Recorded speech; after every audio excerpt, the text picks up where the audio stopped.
आज हमारे समाज में आचरण की महत्ता कम होती चली जा रही, नहीं होती चली जा रही। संयम, पवित्रता, आचरण, इनका बहुत बहुत ह्रास हो रहा है।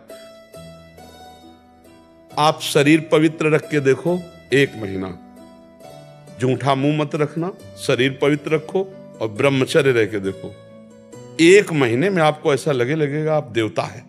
1 महीने में लगने लगेगा, एक मतलब दिव्यता आने लगेगी। अपने लोग गंदे आचरणों में, गंदे दृश्यों में, गंदे चिंतन में, गंदे आहार में जीवन व्यतीत कर रहे हैं, तो एक पशुता सी आती चली जा रही, राक्षसी बुद्धि आती चली जा रही। नौजवान जन है कैसे कैसे आचरणों में अपने को इंजेक्शन आदि नशे में करना, माताओं बहनों की तरफ कितना राक्षसी भाव रखना। देखो घटनाएं होती रहती ना, सुनते मतलब राक्षस है ना, राक्षस पूरा राक्षस है। मार ऐसे मारा, ऐसे मारा, ऐसे, और अपनी वासना की, तो राक्षस है कि नहीं। एक मनुष्य जब धर्म से भ्रष्ट हो गया तो वो बिना सींग और बिना बड़े बड़े दांतों वाला राक्षस बन गया कि नहीं। बोले उसने ऐसा किया और मार डाला, ये क्या है, ये क्या है। तुम्हारा शरीर जैसे तुम्हें प्रिय है वैसे सबको प्रिय है, तुम केवल अपनी वासना के लिए कर डाला ना, तो ये राक्षस भाव। आचरण अपवित्र तो देखो कहां तक पहुंचा दिया। एक आचरण ने उसकी तो हिंसा कर ही दी और अपनी भी हिंसा कर दी, अपना भी जीवन बर्बाद कर दिया, या तो आजीवन कारावास या तो फांसी की सजा। मतलब कैसे कैसे। तो हमें लगता है कि हर मनुष्य को ये जो लाभ मिला है मनुष्य देह का, ये भगवान का आश्रय लेकर सत शास्त्रों का स्वाध्याय, संतों का संग, नाम जप, ये जरूर करना चाहिए। अगर नहीं करोगे तो ये पशुता पिंड नहीं छोड़ेगी, ये कोई न कोई ऐसी गलती करा दे। मान लो नहीं ओपन हुआ तो आप अंदर अंदर जलेंगे। अगर भयानक पाप बन गया तो आप सह नहीं पाओगे, आपका मन आपको दंड देना शुरू कर देगा, फिर लगेगा यार अपना ही शरीर नष्ट कर ले। ऐसे ऐसे विचार आने लगते। जब हमारा पाप कर्म बन जाता है और कोई उसका दंड नहीं मिलता तो हमको डिप्रेशन में उतारता है। ये दंड है, हर समय भयभीत रहना, व्यर्थ की कल्पना करना, व्यर्थ की चिंता करना, ये उन्हीं पापों का फल है जो ओपन नहीं हुए, जिनका कोई दंड नहीं मिला। इसलिए हमारी प्रार्थना है कि ब्रह्म ज्ञान, भगवत प्रेम, ये बहुत ऊंचाई पे रखा हुआ है। ये ऐसे नहीं है कि आप ऐसे तोड़ो और खा लो, बहुत ऊंचाई पे है। उसके लिए आपको चरित्र पवित्र रखना पड़ेगा, नाम जप करना होगा, दूसरों का उपकार करना हो। ये देह मिली है, दूसरों का माता पिता परिवार ये तो अपने है ही है। गली चलते अगर किसी पशु पक्षी की भी सेवा करनी पड़े तो हम उसके लिए भी राजी रहे, तब जाकर हमारा हृदय पवित्र होगा। फिर हमको भगवान गुरुदेव की कृपा से ये जो तत्वबोध है, ये तत्वबोध है, अकर्ता स्थिति अभोक्ता स्थिति, ये तत्वबोध है, ये तब होता है जाकर के। अब ऐसे पढ़ लिख करके थोड़ी होता है, पढ़ लिख के नहीं होता है, वो होता है। देखो इसीलिए उपनिषद में लिखा है, नायम आत्मा प्रवचने न लभ्या न मेधया न बहुना श्रुतेन। बहुत प्रवचन करने वाले को तत्वबोध नहीं होता, बहुत प्रवचन सुनने वाले को तत्वबोध नहीं होता, बहुत बुद्धिमान को तत्वबोध नहीं होता। बोले होता किसको है? बोले आत्मा जिसे वर्ण कर लेती है। आत्मस्वरूप गुरुदेव भगवान, मोक्ष मूलम गुरु कृपा। गुरुदेव भगवान उनकी आज्ञा में अपने जीवन को अर्पित कर दिया और उनकी कृपा से सब ज्ञान विज्ञान आ जाता। समझ रहे बच्चा?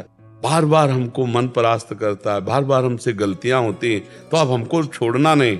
वो छोड़ो कि पहले होता था अब नहीं होता, अब फिर पकड़ो। हम कह रहे ना पकड़ो, राधा राधा राधा राधा राधा राधा राधा राधा राधा। भगवान पिता की तरह हैं, वो हमारी हजारों गलतियां माफ कर देते हैं। फिर चलो, गिर गए तो फिर खड़े हुए, फिर चल दिए। अब शुरू करो नाम जप, ठीक है? अंदर ही अंदर अंदर अंदर। हाँ ये जरूर कि नाम जप करते हुए किसी दूसरे को हल्का मत समझो, किसी को नीच मत समझो, अपने को अभिमान में मत लाओ। अच्छा आदमी भी देखो, गंदा आदमी, बंद हो जाएगा भजन, क्योंकि सब में भगवान बैठे हुए हैं। नाटक मंच पर वही बहुत रोल कर रहे हैं।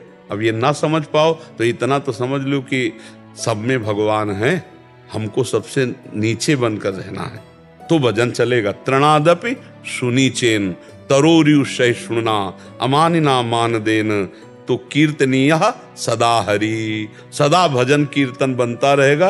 यदि अपने को सबसे छोटा समझोगे, दूसरों को मान दोगे, जो कष्ट आवे राधा राधा सह गए तो आगे निकल जाओगे। और अपने लोग थोड़ा अहंकारी जीव है ना, तो जहाँ थोड़ा भजन साधन वो अच्छे चले तो लगता है ये गंदा हमारी जो अच्छाई थी ना वो भी चली जाती है। इसलिए हमको सबसे नीचे, मतलब नीचे को मतलब छोटा बन के, सब में भगवान है। हमारे ऊपर गुरु कृपा है तो भजन हो रहा है, जब इनके ऊपर कृपा हो जाएगी ये भी भजन करेंगे। अगर गलत आहार, गलत पेय पदार्थ, गलत चेष्टा, तो उसका परिणाम भी गलत होगा। तो हम अपने दोस्तों को रोकें, ना कि उसी में मिल जाएं। अगर नहीं रोक सकते तो हम नहीं जाएंगे, हम नहीं खाएंगे, हम नहीं देखेंगे, हम ऐसी चेष्टा नहीं करेंगे। ऐसा होना चाहिए सत्संगी को। ऐसा थोड़ी होना चाहिए कि हम चार बुरे आचरण करने वालों को देखकर हमारा मन बुरे आचरणों में चला जाए। ये तो बहुत गलत बात है भाई।